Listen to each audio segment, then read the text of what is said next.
একটা সিম্পল টোটকা বলি, সেটা হচ্ছে এই তিনটে জিনিসের মধ্যে যে কোনো একটা যদি তোমাকে দেওয়া থাকে, এই তিনটের মধ্যে যে কোনো একটা যদি দেওয়া থাকে আর বাকি দুটোর মধ্যে কোনো একটা যদি বের করতে দেয়, এদের মধ্যে সম্পর্কটা বোঝো। দেখো ব্যাসার্ধ যদি মিটার হয়, ভালো করে বুঝো, ব্যাসার্ধের একক যদি মিটার হয় তাহলে ক্ষেত্রফলের অনুপাতে সেটা কি হয়ে যায়, এই ক্ষেত্রফলের এককে সেটা কি হয়ে যায়, মিটার স্কোয়ার, এবং আয়তনে কি হয়ে যায়, ঘনমিটার বা মিটার কিউব।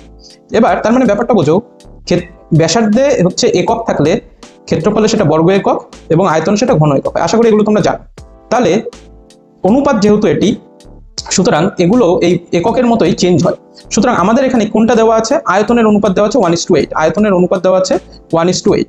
তাহলে আমরা এইটা যদি দেওয়া থাকে, এখান থেকে যদি আমাকে এইটা বের করতে হয়, ব্যাসার্ধ যদি আমাকে বের করতে হয়, তাহলে কিভাবে যাব, এম কিউব থেকে যদি আমাকে এম বের করতে হয়, এম কিউব থেকে যদি এম বের করতে হয় তাহলে কি ঘনমূল করে বেরোয়, ঠিক আছে, কিউব রুট করলে। তাহলে 1:8 এর যদি কিউব রুট করি তাহলে কি হবে, 1 এর ঘনমূল করলে 1 আর 8 এর করলে 2, তাহলে ব্যাসার্ধ হবে 1:2। ঠিক আছে, আচ্ছা এবার আমি ব্যাসার্ধ যখনই পেয়ে গেছি, এবার আমি যদি এম থেকে এম স্কোয়ারে আসতে চাই তাহলে কিভাবে আসবো, এম কে বর্গ করলে এম স্কোয়ার, তাহলে 1:2 কে বর্গ করলে কি হবে 1:4। ব্যাস, তাহলে আমাদের চেয়েছে কি বক্রতলের ক্ষেত্রফলের অনুপাত, তাহলে অপশন ডি হবে অ্যান্সার। আশা করি বোঝা গেছে। তোমরা এইভাবে এই অঙ্কগুলো করলে এমসিকিউতে খুব সহজেই ব্যাপারগুলো অনেক কম সময়